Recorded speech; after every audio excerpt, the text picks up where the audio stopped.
Growing tropical pitcher plants on a windowsill can be very easy or very hard depending on the species that you choose. It really comes down to what species do you choose for your windowsill.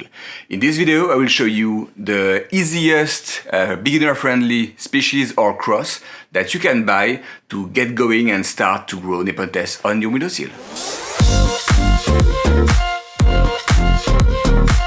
Hi, my name is Remy and I love Nepenthes. To make this video easier, I will break it down into three parts. The first one will be the common robust hybrid that you can find in random nurseries.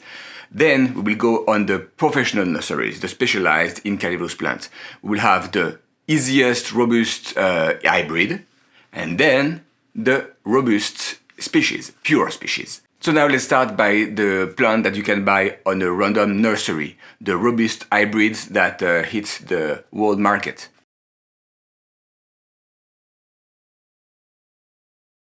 So the first one that you will see in a random nursery is Nepenthes X ventrata, X for cross. So it's a cross between ventricosa and alata, so ventrata. That's the most common one. It's able to handle a lot of swing, like from cold to warm, good tolerance to humidity. So even if I feel like it's better on the warm side, it's definitely something very strong and robust for beginner. Another one that you will see is Nepenthes Gaia or Saint Gaia sometime. That's again a very strong, robust hybrid. It definitely prefer warmer, so the warmer the better. It will handle a lot of heat without even being stressed. That's producing and holding a lot of pitchers. The shape is more round, and the body of the pitcher has a better color, on my opinion, like Panthera. That's a great beginner species. At the opposite, we have Nepenthes brixiana. This will prefer colder windowsill.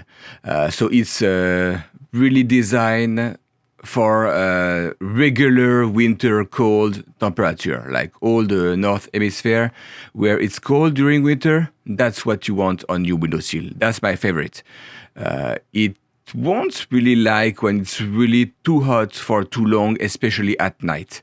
But that's a very robust grower, and it produces a lot of basal shoots, so you can always duplicate it later.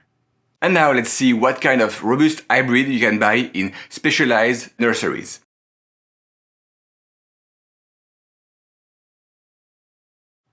So this one will be harder to find because you need to buy it from a grower or a professional of carnivorous plants.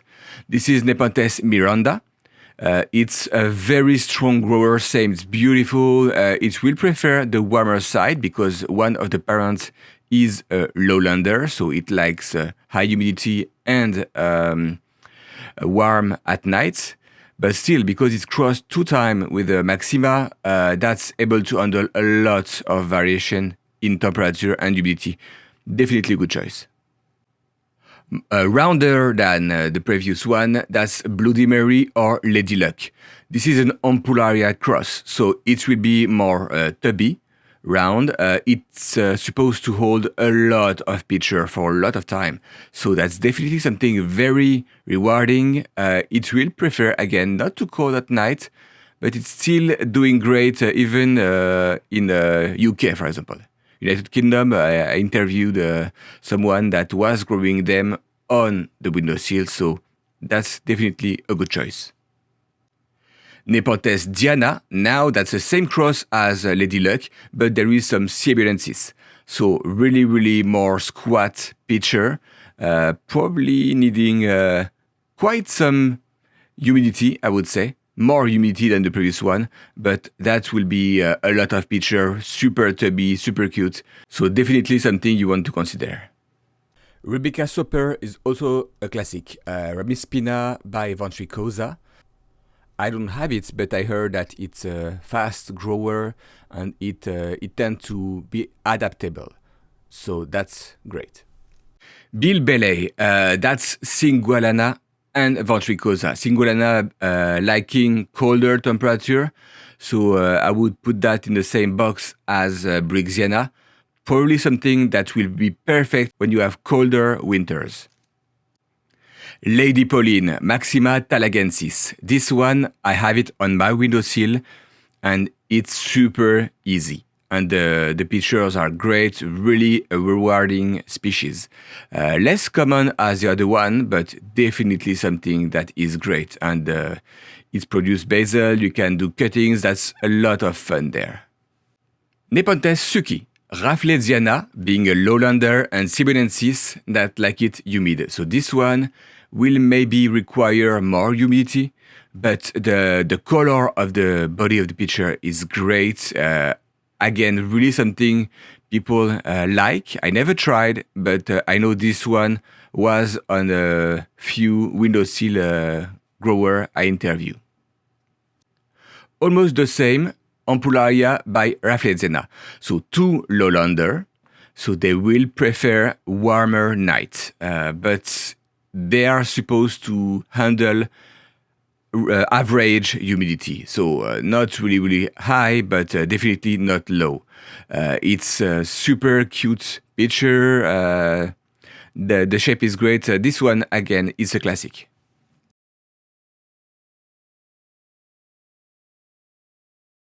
So right now we saw all these cross, but it don't make any sense to me.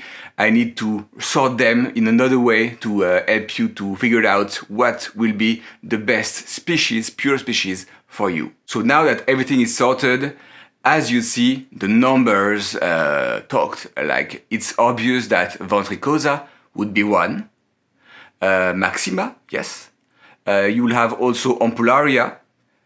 And then you have more than that, obviously, but those three are almost always on a really mass market hybrid.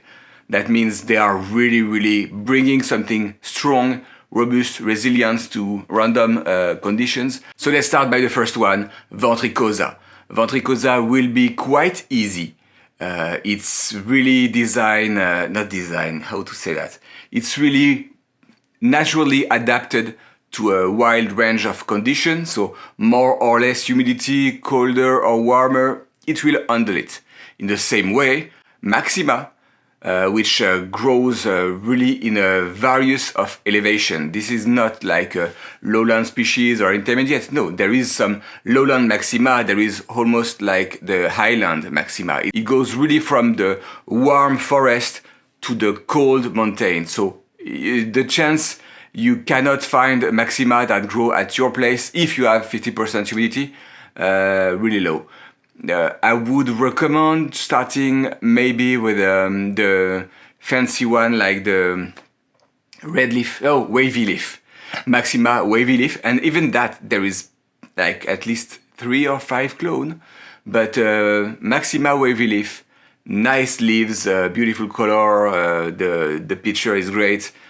Easygoing, that's one that you could easily find, and then you can always buy 1 or 2 other Maxima depending of what you have. That's a good starter. What else? We have Ampullaria. Nepenthes Ampullaria is more on the warm side, so if your windowsill is quite cold, especially during winter, you may struggle. Same as for me. It's a struggle because my windowsill is really cold during winter because I live in Canada. So they will have hard time to picture during winter, but the rest of the year it's properly growing. So, and I know a lot of people that grow them really on a windowsill without any special care. So it really depends what kind of condition you have, but Ampullaria is an easygoing one. And even the leaves will start to be covered with wax if ever it's too cold, too hot, or not humid enough. So it's able to adapt to a various range of condition. After that, they were not inside the hybrid, the mass market hybrid yet, but I'm sure one day we'll have some. That's gonna be Vicii.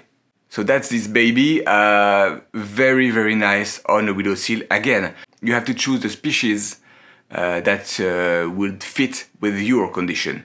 There is lowland Vicii, so they will require higher humidity, warmer at night.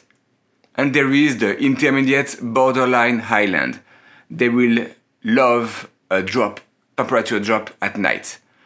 So colder at night, and they handle less humidity.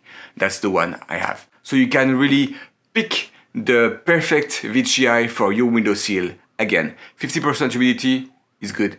If you have more, hey, it's better, but it will handle it, depending of the one that you choose. And finally, Nepenthes truncata. Truncata will be the same as Vicii. It's growing in a various range of condition. So you have the lowland truncata and you have the highland truncata.